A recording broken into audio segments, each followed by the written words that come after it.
नमस्ते, राम राम।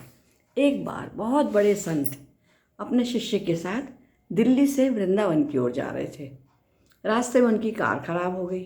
पास में एक ढाबा था। शिष्य अपने गुरुजी को वहीं ले गया, उनसे आराम करने को कहा। जैसे ही ढाबे के मालिक ने देखा कि बहुत बड़े संत हमारे यहाँ आए हैं, तो उसने पूरे ढाबे की सफाई करवाई और शुद्ध सात्विक भोजन बनाया और संत जी से कहा, महाराज भोजन कर लीजिए। संत महाराज बोले, मैं बिना भोग लगाए भोजन नहीं करता हूँ। जब तक भोग ना लग जाए भगवान का, तब तक मैं भोजन नहीं कर सकता। ये सुनकर ढाबे के मालिक को बहुत दुख हुआ, बहुत बुरा लगा।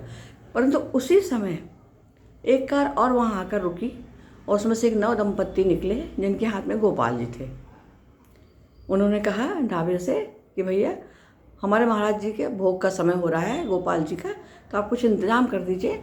हमारी कार एक दुर्घटना के कारण हम लोग को यहाँ रुकना पड़ा, और उनके भोग का समय हो रहा, तुमको भोग लगाना है। मालिक इतना खुश हुआ, उसने तुरंत जो सात्विक भोजन बनाया था गोपाल जी उनको दिया। उन्होंने गोपाल जी का भोग लगाया। गोपाल जी का भोग लग गया तो शिष्य और मालिक दोनों संत के पास गए कि महाराज भोग लग गया है, अब आप भोजन कर लीजिए।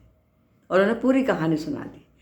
संत जी दौड़े और गोपाल जी के पैर लग गए कि महाराज, आज आप मुझे भूखा नहीं देखना चाहते थे, नहीं तो इस ढाबे में जहाँ सफाई होने के बाद भी प्याज लहसुन की सुगंध आ ही रही है, फिर भी मैं यहाँ ठहरा हूँ, पर आप मेरे कारण यहाँ आ गए, इसलिए आपको बहुत बहुत धन्यवाद। और वो साष्टांग प्रणाम करने लगे।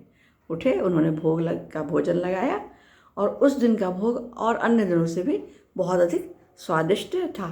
तो भगवान अपने भक्त के लिए हमेशा ध्यान रखते हैं, भक्त को हमेशा अपने सामने ही रखते हैं, उन्हें कभी परेशान नहीं होने देते।